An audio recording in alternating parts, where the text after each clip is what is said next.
welcome back to On Your Terms. I'm your host, Sam Vander. Wielen. I'm so grateful that you're here. And today we're talking about Kenny G. I mean, like, what could be better than that? And somehow I'm going to relate this to business because if you know me, if you listen to any of my stuff, I could literally relate, I think, anything to business. My friend Rochelle tells me I'm the queen of analogies, metaphors. So welcome to On Your Terms. In case we haven't met already, I'm an attorney turned entrepreneur, and I help online business owners legally protect and grow their online businesses using my DIY legal templates and my best-selling Ultimate Bundle program. And here on the show each week, I bring you fresh legal tips and business building advice. I focus a lot on evergreen marketing. I post new episodes every single Monday and Thursday. So I am so glad you're here.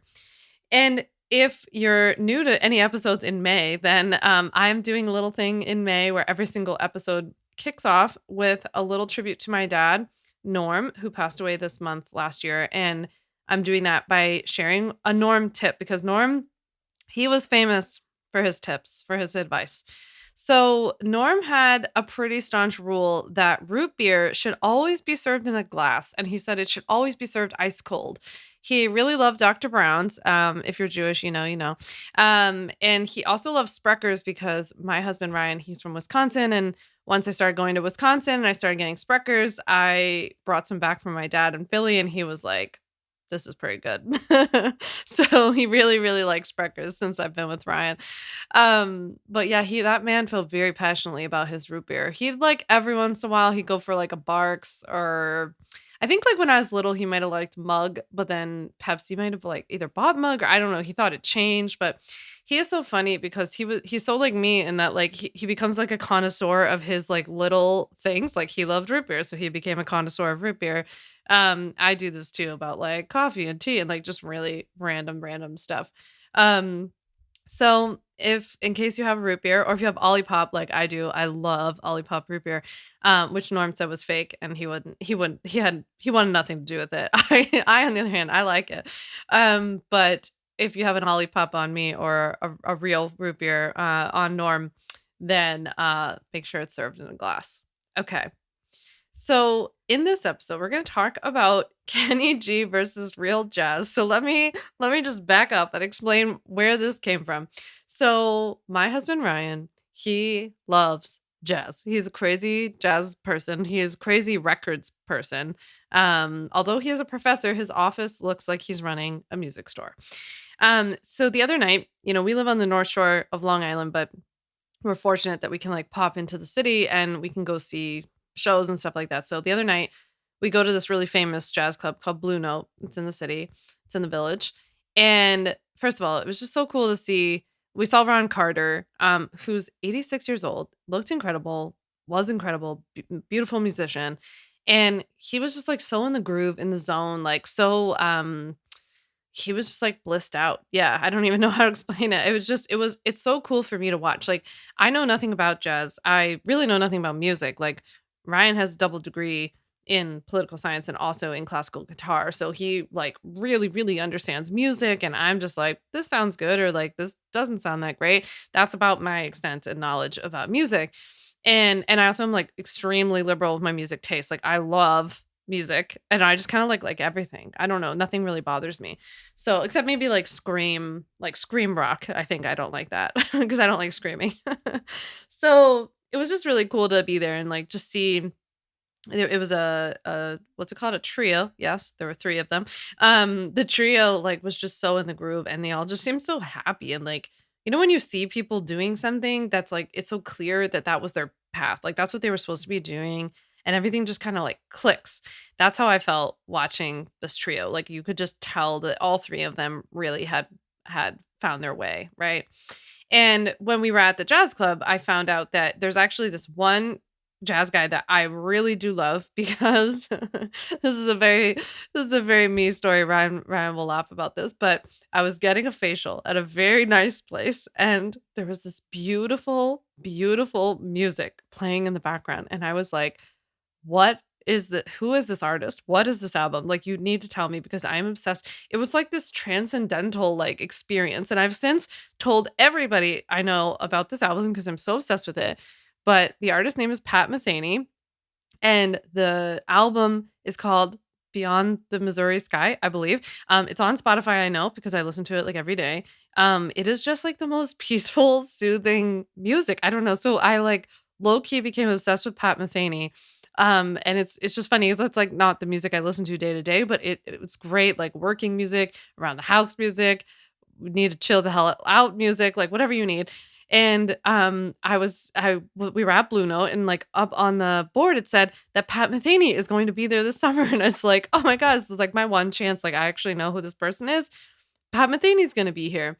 And Pat and Ryan was telling me that Pat Metheny, I forget why exactly this part came up, but he was like, "Pat Metheny has been so outwardly vocal and critical of Kenny G." Like, he hates Kenny G, right? I don't know if he actually hates him, but, like, he's apparently spoken out about him a lot, right? And he's kind of said things to the effect of, like, that Kenny G's a hack, he's not real jazz, he's not a real jazz musician, he has no talent, etc., right? So I just found this to be so funny. I mean, so interesting that like there's apparently like a jazz feud, which now has me like cracking up.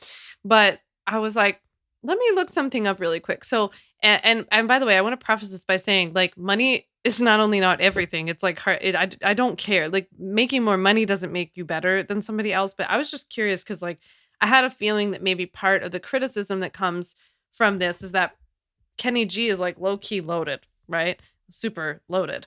So I was like, how much money is Kenny G worth? So I look him up. Kenny G is worth a reported $100 million. Okay. Like Kenny G for I just cannot believe it. And I have like flashback memories of driving around in my mom's Saab when I was little and like her listening to like "Da-na-na-na," like Kenny G, just very funny.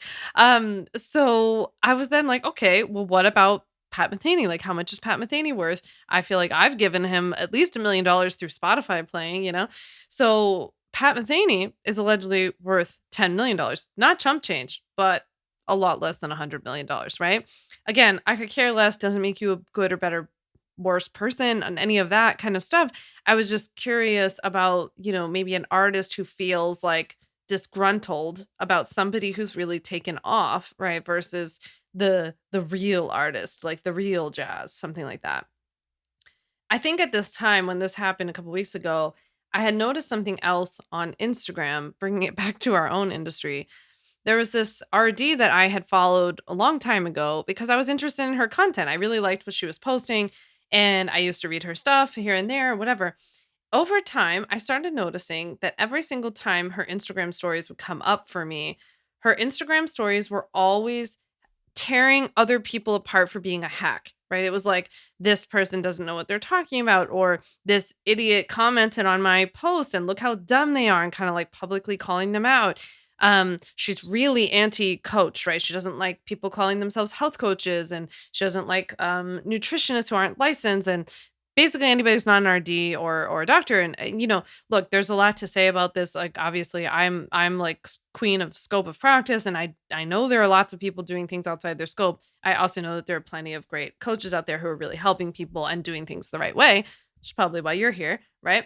But the point being that I just started noticing this, like, all of her content was just spent like ripping this other stuff apart and ripping her own followers apart to be like, somebody would ask her a question in the DMs, and then that became an education on being disrespectful about the way you ask a question and treating her like Google. And that stuff happens, but like there's a way to handle it. And I think sometimes we can kind of spiral as business owners, and like all of our stuff becomes about that. I went through a phase like that myself years ago, and it was funny as a consumer because I actually, over time, forgot kind of what she did. I was like, wait, what is she? I mean, I knew she was an RD, but I was like, does she have like a program? Does she work with people privately? Is she a business coach for RDs? Like, I'm confused, right? And I couldn't remember.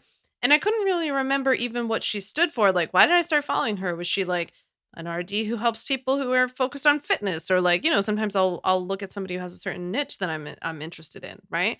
So I don't know why. And it was really bothering me to the point where I didn't actually want to follow her anymore because I didn't want to see this content all the time that was just anti content, right? I hated it.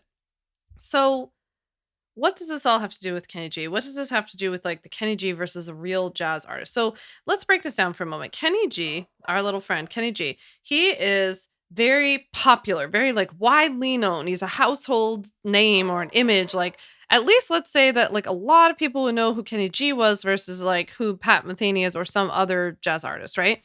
We also now know that Kenny G is mega hella rich, right? He is super, super loaded.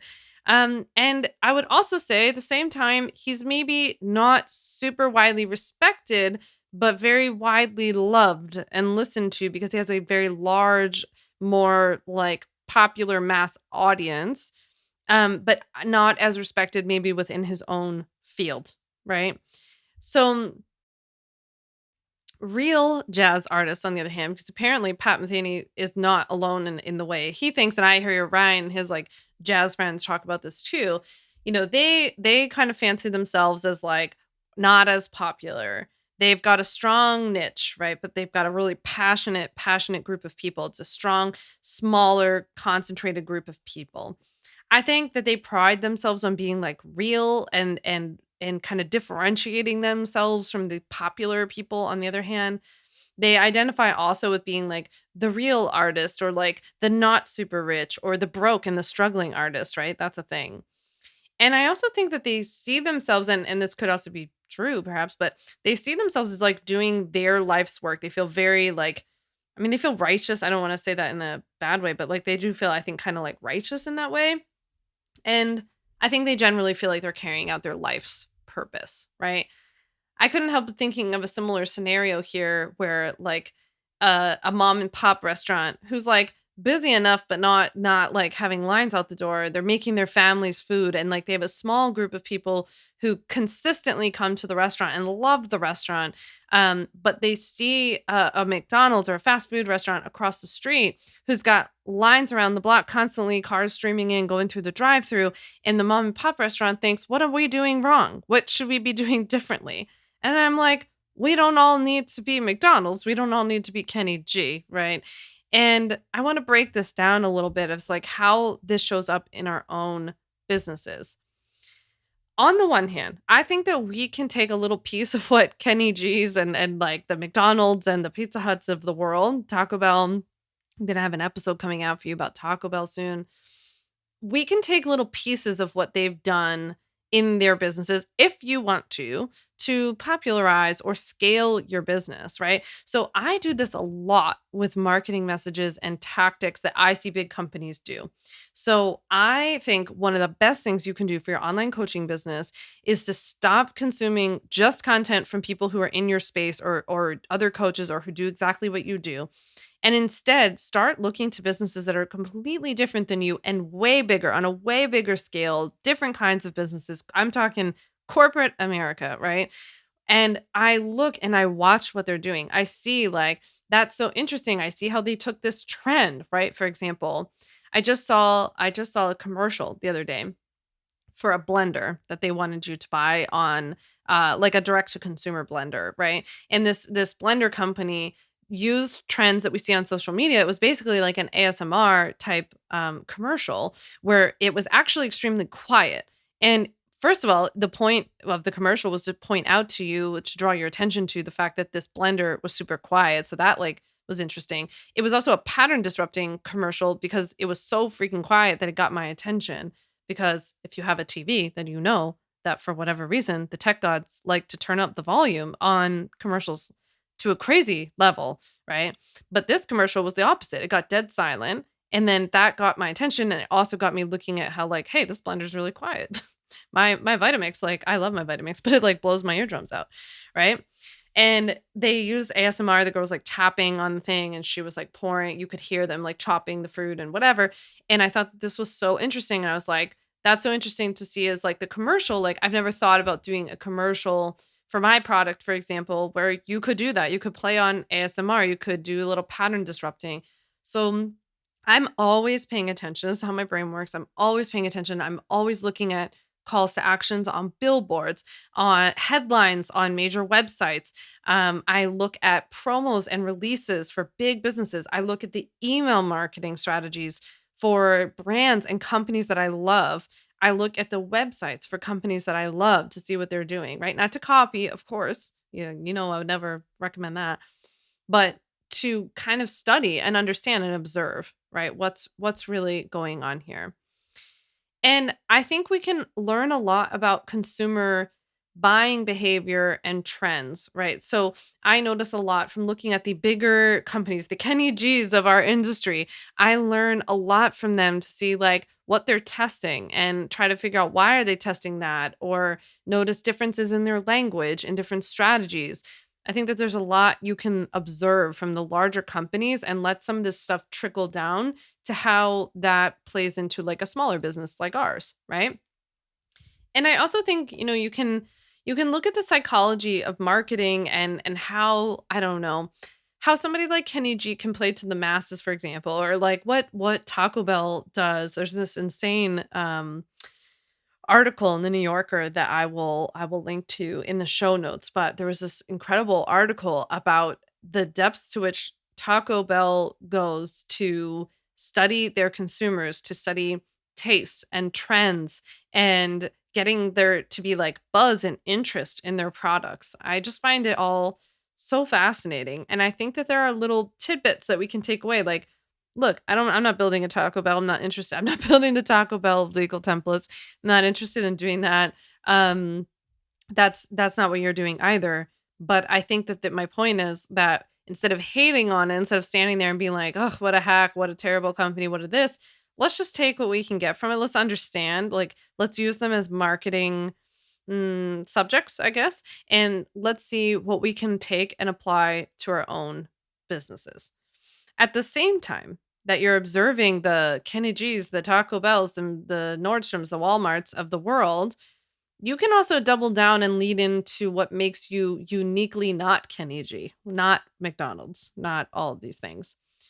So, what do your people, for example, hate about the Kenny G's of your industry? Maybe that's Weight Watchers or Noom, or maybe it's Planet Fitness, or it's Nordstrom. I don't know. It's like some big thing, right? Some big box, probably one size fits all. For me, it might be like a legal Zoom or something like this. What do your people hate about that? Or even just like it for me, somebody like me, and for you too, it might be like, what do people hate about the traditional legal system? What do people hate about going to doctors? What do people hate about working with a normal CPA? Like there are all kinds of things. So I like to think too about like, well, what's missing from there, right? So there might be less of a connection, less personalization. There are people out there who are like Ryan and who are jazz nerds and who are never going to be into Kenny G's because they want to like double down and study the like, I don't know, whatever they do. He would murder me right now if he knew. I was using this as an example.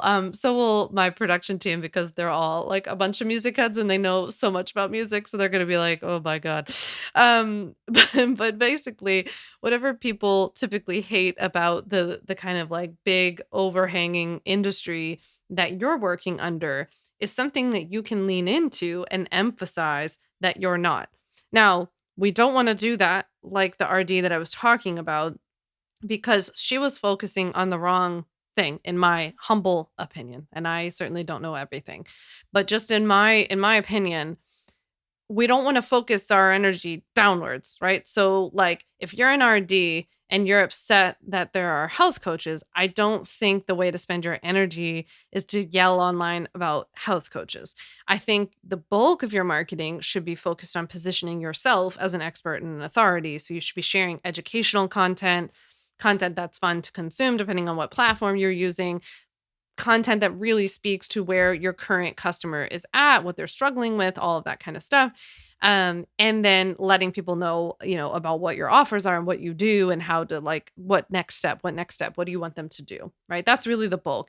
And if I were this person, I'd probably be talking more to my customer and what their frustrations are than what my frustrations are, right? So being an RD who talks crap about other health coaches is your frustration. But if you're working privately, for example, with clients on their nutrition or health or wellness or whatever, your clients don't care about that.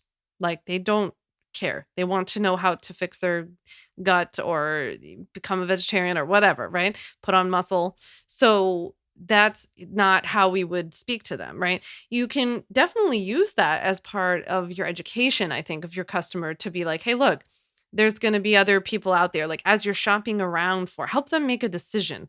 Like, as you're shopping around for who to work with to help you with your gut, you're going to see a lot of blah, blah, blah, blah, blah, right? You're going to see these people peddling this. You're going to see this happening, right? I've talked to you about how, like, you'll see business coaches doing this because you'll see business coaches telling you, don't worry about legal. And I tell you, like, that information is wrong. That information, though, is information that my ideal customer is hearing. It might be a myth that they have bought into accidentally. And I do need to educate them through the process about why that's wrong. So, not just being like business coaches are idiots, because by the way, that I don't think that. But when I talk about like how there have been a few times when I've seen, statements made like this, or people come to me and they're like, oh, my business coach told me I don't need this kind of stuff.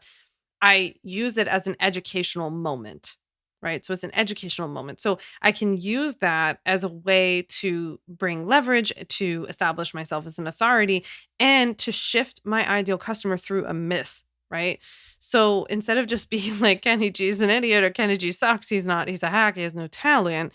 It would be more like explaining maybe to people, I don't know, the jazz example is probably a bad one, but explaining to people what makes your stuff so great, or show me how great your music is. Show me something that's so talented that you do, and then explain to me the difference, educate me. I don't know. I wouldn't know the difference otherwise, right? The mom and pop restaurant who makes the incredible family recipes. Don't stand there and just tell me how horrible McDonald's is and how they have, you know, terrible food or something. Tell me, what is your food? What is so incredible? Why should I come here multiple nights a week? Why should I take my hard-earned cash and come here, right? Establish a personal connection with me so that I feel so like welcome and connected that I would never dream of going somewhere else because I would want to support you, right? So that's what we need to think about for marketing our businesses, not spending so much time talking crap about how Kenny G sucks or how coaches suck or this person sucks. Even getting too focused on how corporate sucks, right? I see a lot of people spend their time talking about how traditional medicine's terrible, how traditional finance, real estate, dating apps, like you name it. And I think it's an important part of the story. I think it's an important part of educating your customer, though, along the journey. And it's really important for you to remember who your customer is and what they're struggling with, not what grinds your gears, right? You can talk to a friend, talk to a partner, talk to your colleagues about that. You can send me a DM, be like, oh, really grinds my gears, this thing that happens, right? I'm here to grind my gears all day long, but I sometimes have to step back, even myself, and remember, like, that's not what you're here for, right? I get copied a lot. And there's this one legal templates person who copies me a lot, has like mimics me a ton, made all her branding look like mine, everything I do, she does it, all this kind of stuff. And I get messages from people every week, multiple messages a week, telling me that they think that this person's copying me, that they're confused by it, they thought it was mine, blah blah blah. And they're like, you should speak out about this and yada yada. Now, I teach you every day what to do if somebody steals your content, right? And I teach you every day what constitutes mimicking and copying and yada, yada, yada. I have lawyers that I send things to when people report things to me, right? And I have people who follow them, who monitor what they're doing and opt into all their stuff.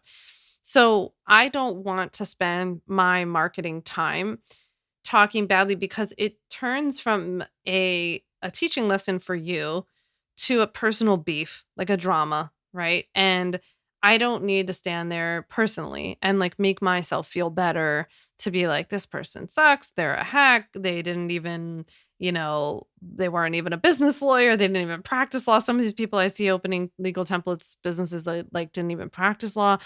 All kinds of things. Like I could stand here all day and point out all these differences and judgments and criticisms that I have of this stuff, right? Because I'm human and this stuff comes up. How does that help you? I don't know. I think you would be better served by an episode that's like what to do if someone steals your content. What is the difference between mimicking and stealing? When do you know it's inspiration versus stealing?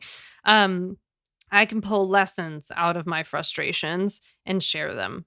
So, to the person that I used to follow who won't stop posting about, hating this person, hating that person, and thinking every commenter is an idiot, you have to think about how you're spending your real estate. You have to remember who you're speaking to and what they're struggling with. And unless they're looking for some sort of like Jerry Springer style, uh, may God rest his soul, but some Jerry Springer style like show about online business, it can be a bit much. And I think that it comes off a little temper tantrumy. And I I just think that we have very precious like time and real estate with people. And when we let that stuff get the best of us, it's not a great look, right? I remember my friend and business coach, Naomi, who I'll link to below from the Lifestyle Edit.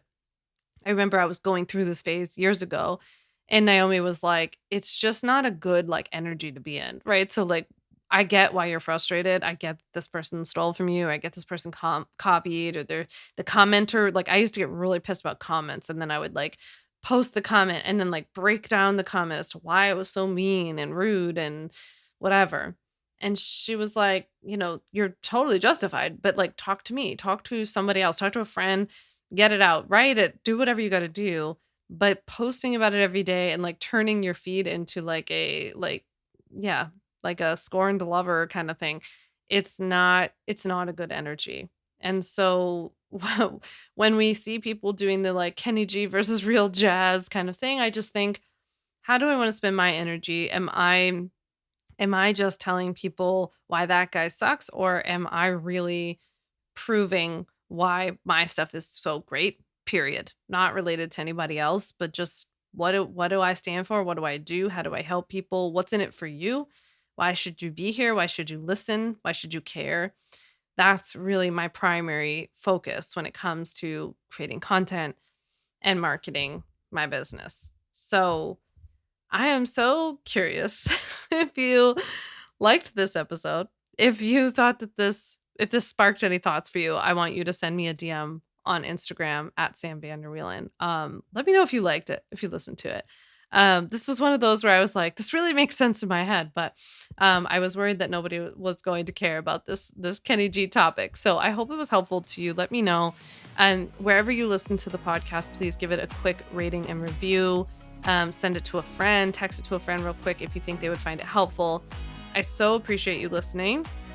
And with that, I can't wait to see you next week.